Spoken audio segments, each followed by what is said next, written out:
And free roaming. We just don't want anyone getting hurt because we're refraining from calling or making loud noises at the animals. This is their home. We're just visiting. We want to be respectful and don't want to scare them away. Above you is an animal spotting guide to help identify any animals that we might see today. May not see them all, but we usually have pretty good luck. We've now entered the reserve through the Little Aturi Forest. Now the animals of the forest tend to be pretty reclusive, so they spend a lot of time hiding. But if you look over to the right, you'll see an okapi, a very reclusive forest antelope. But if you look at those legs, kind of looks like a zebra. They're not related to the zebra. They're actually the closest living relative of the giraffe. Just like the giraffe, they have a long prehensile tongue. Now, prehensile means finger-like. Helps them to grab on to the vegetation that they like to eat so they can get a bit of a better grip, eat it a little easier. Now, those striped legs are camouflage for them. It actually mimics sunlight filtering through the leaves or branches of the brush that they spend most of their days hiding in. A lot of other animals in the forest have similar camouflage that gives them a bit of an extra edge while they're hiding. If you look to the left back against that rock outcrop, you'll see a black rhino back there. Large herbivores, which means they only eat vegetation and they have a pointed prehensile lip to help them with that. Get up to about 3,000 pounds. Now they're pretty territorial, and because of that, they spend most of their time alone. The horns on their head are made of keratin. That's what your hair and your fingernails are made out of. But they are still poached for them, and there are actually less than 5,000 remaining today. A lot of other animals have been hit really hard in the forest by deforestation. So one really good way you can help them out is just to use paper products responsibly or avoid paper products whenever it's possible for you to. Now on the left I see two species of antelope. The first are the rusty colored ones with horns. Those are bongo, also called the ghost of the forest. Now over here on the left there's also some very tall tan antelope. I see one right there actually. That's a greater kudu. They are the second tallest species of antelope on the reserve. It can stand 55 inches tall at the shoulder. That's a female kudu because it doesn't have any horns. Only the males of that species have horns. Now the bongo, both male and female, have horns, and they're actually pointed backwards to help them navigate through the thick brush of the forest. Keeps them from getting caught in that vegetation like they would if they were sticking straight up off of their heads. We have left the Little Aturi Forest. We're actually now down by the Safi River. So a lot of animals at the river spend most of their time in the water. A lot of their time in the water is actually spent under the surface. Many of them can hold their breath for extended periods of time, minutes or even hours. So look for signs like bubbles, ripples, or waves that can indicate where an animal may be below the surface. Over on the left, there are some large white birds kind of swimming around, and a few on this island to the left as well. These are pink-backed pelicans. They get their name because during the mating season, they get a light pink color on their back and under their wings. They're a smaller species of pelican, but that wingspan is still about 7 to 9 feet. The canopy above you is about 10 feet, so that gives you kind of a visual. Now they're considered colonial nesters, so during the mating season, they gather in groups of about 200 to 500 pairs at their nesting grounds.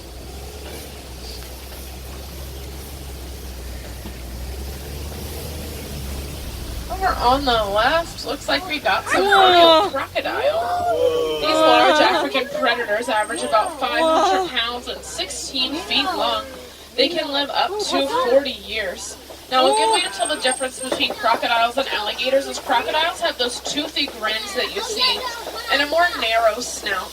Alligators don't have that toothy grin and a wider or more squared off snout at the front. Their normal diet consists of things like fish and smaller aquatic animals, but they've been known to take down larger prey.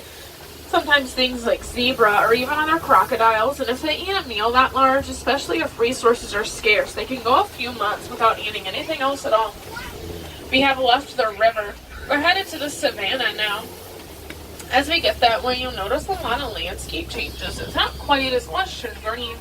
There are different plants and different animals because it's a totally different ecosystem. A lot of new things to see out here. Now, if you look over to the right, you'll actually see a very large, kind of strange looking tree. That tree is called a baobab tree. often go by their nickname, the upside down tree, because they look like that about 9 months a year. They drop their leaves in an effort to conserve water, but it makes it look like it's their roots that are what's sticking up in the air. They can also store tons of water in their huge trunks, and these strategies allow them to live a lot longer than other tree species. They can actually live into the thousands of years. Now once we get down here, look over to the right by this tree, and you'll see it's just a small glimpse of a Maasai giraffe right over there, and then there's one up ahead as well. So I can tell that these are Maasai because of their spots. They look kind of jagged, almost like someone colored outside the lines. A lot of other giraffe species have different shaped spots, so that's usually a pretty good way to tell them apart. These guys get up to about 20 feet tall. Babies are usually about 6 feet tall and can stand and walk within about the first hour of birth to help keep up with the tower, which is what a group of giraffes is called, to avoid predators and things like that. They sleep, or they eat most of the day, sleep only 30 minutes to an hour and a half each day, and most of that is done standing up with their eyes open to avoid predators. They're much more susceptible when laying down leaves. Their neck very exposed. Now on the left there's a spider in front of this cave over here. Hyena. Hyenas are often thought to be related to the dog, but they're not. They're not in the family Canidae. They're in their own family, the family Hyenaceae. They form a matriarchal society. Their lowest ranking female is still higher than their highest ranking male. They're usually portrayed as scavengers, but they actually hunt a vast majority of their meals, and they only scavenge when it's necessary for them to. As we drive through here, you'll also see a lot of termite mounds. Another important ecosystem feature. They're made of dirt, dung, and saliva, and then they bake harder than concrete in the hot sun. Animals then come along and use them. Elephants actually use them as scratching posts. That's how tough they get. When they get ground down, it's more of a mound shape. A lot of antelope species come along and stand on them as a lookout for predators. Gives them a bit of an extra edge, some extra height there when they're looking. Up ahead, you'll see some more of that tower of Maasai giraffe. They'll be on your left-hand side now. 여기 기린 엄청 많다.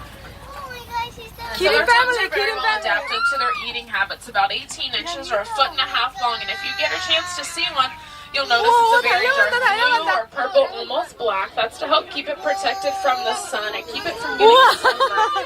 바로 앞에 있어. 어떡해. That is how much time those tongues spend outside of the mouth. They have to get that dark so that they don't get sunburned. You can see the tongue on this one right here pretty well.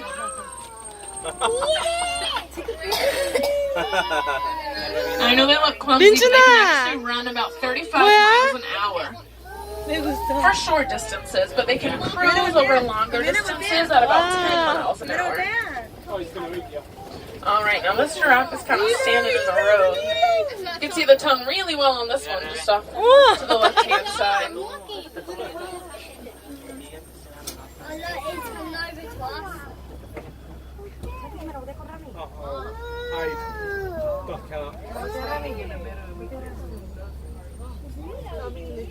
우리한테 온다.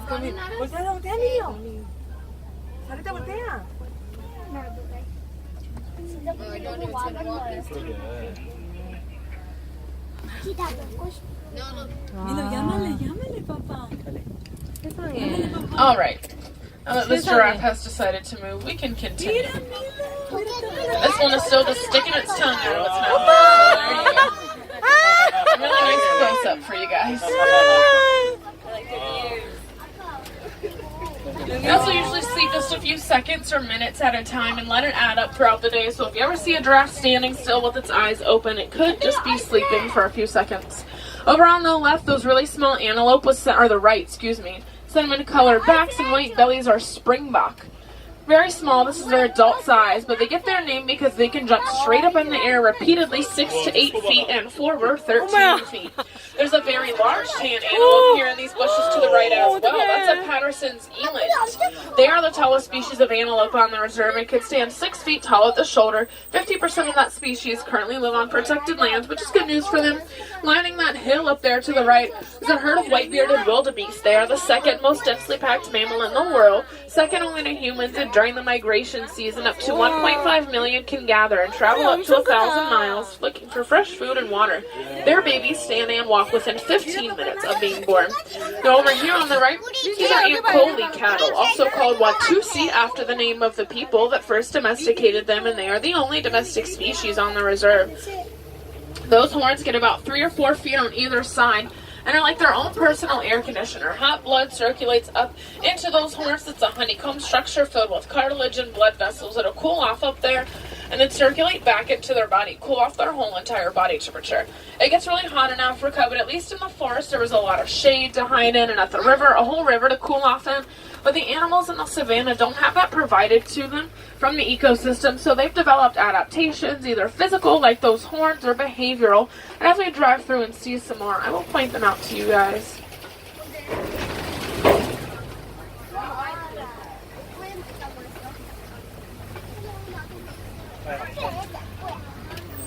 Alright. Now if you look over to the left, right on this gray rock over here, there's a monkey sitting on it. It's kind of hard to see because it blends in, but you can see it moving a little bit. That's a mandrill, the largest species of monkey in the world. Adult males can reach 100 pounds, but females usually stay around 30 pounds. Most well known because males have that bright red and blue coloration on their faces. It actually gets brighter as they get more and more excited. Females also have some coloration, but it's not quite as bright.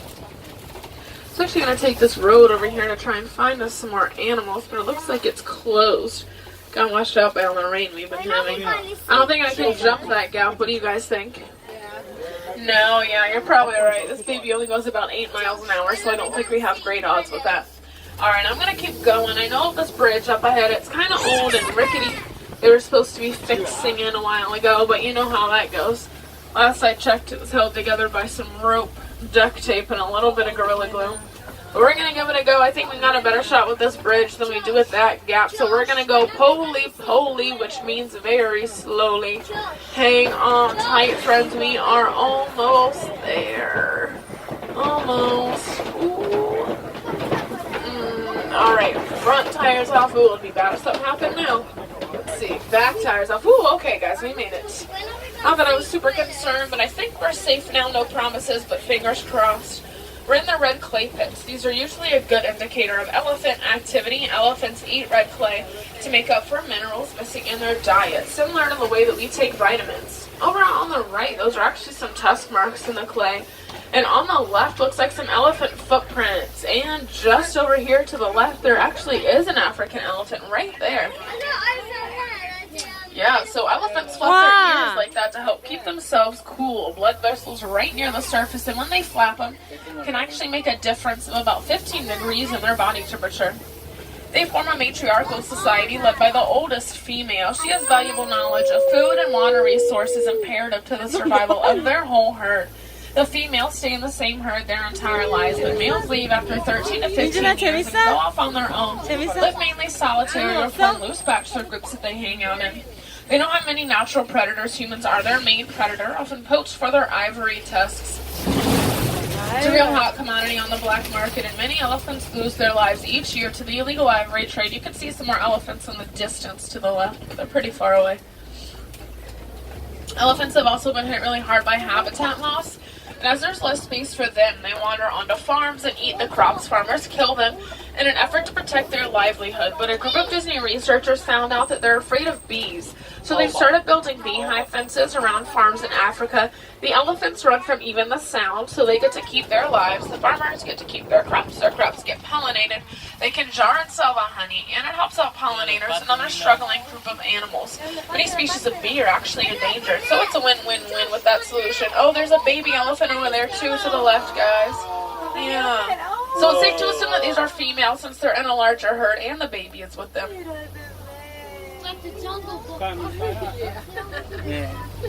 Over on the left, looks like we got a flamboyance of greater flamingos. They are the largest and the lightest color of all flamingo species. They're actually born gray, but turn light pink after about a year or two. That's because it comes from their diet of brine shrimp that are very high in beta-carotene. That's what turns them pink. It just takes a little bit for it to happen, is all. Now you may also see some flamingos standing on one leg. Flamingos are notorious for that, but it's not really known why. Some people think it has to do with controlling their body temperature or blood flow, but there's no definitive answer. It is still largely up for debate. 와 저기 저 코뿔소다. If you look to the left over there, you'll see a white rhino walking this way. We'll get closer in just a second. But this large mud wallow kind of in the middle over there in the red mud is actually how rhinos keep themselves cool. They roll around in it when they get overheated. It helps to cool down their body temperature and also does a little extra to help protect their skin.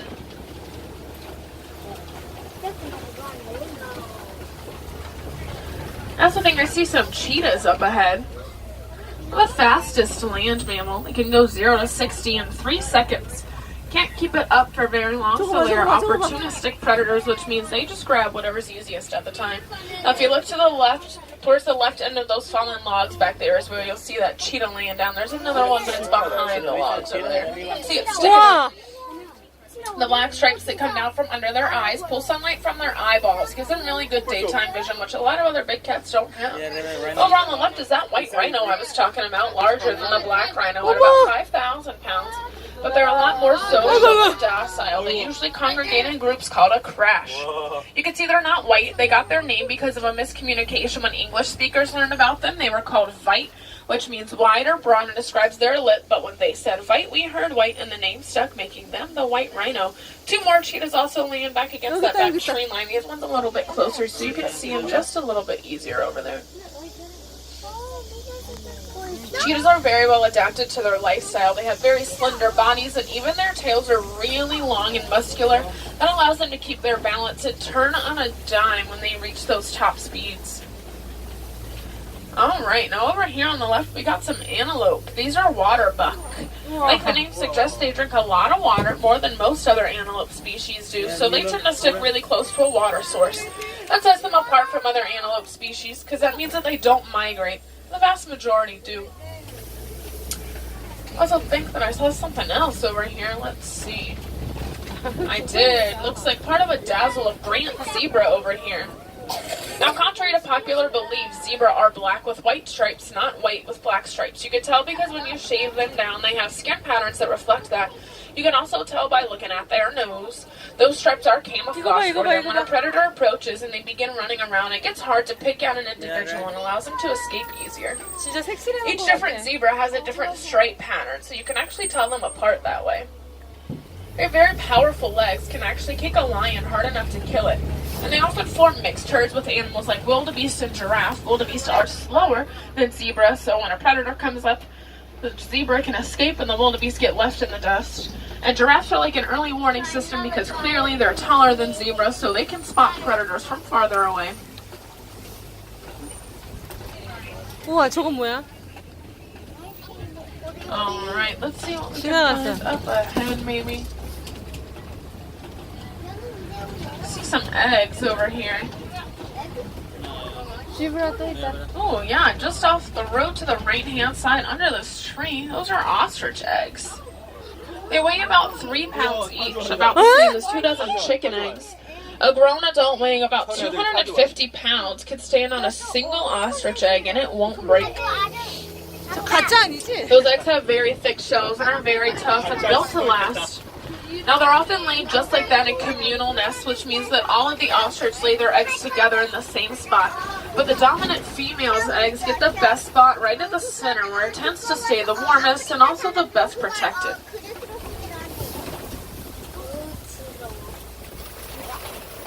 엄마, 이거 뭔 소리야?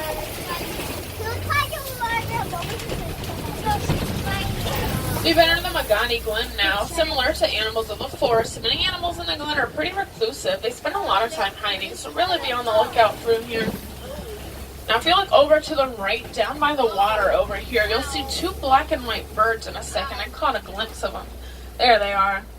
These are yellow-billed storks. They're a carnivorous species of bird. They eat mostly fish, snakes, small amphibians like frogs, and they've been known to take down the occasional small bird or rodent when they get the chance. They actually like to follow around Nile crocodiles.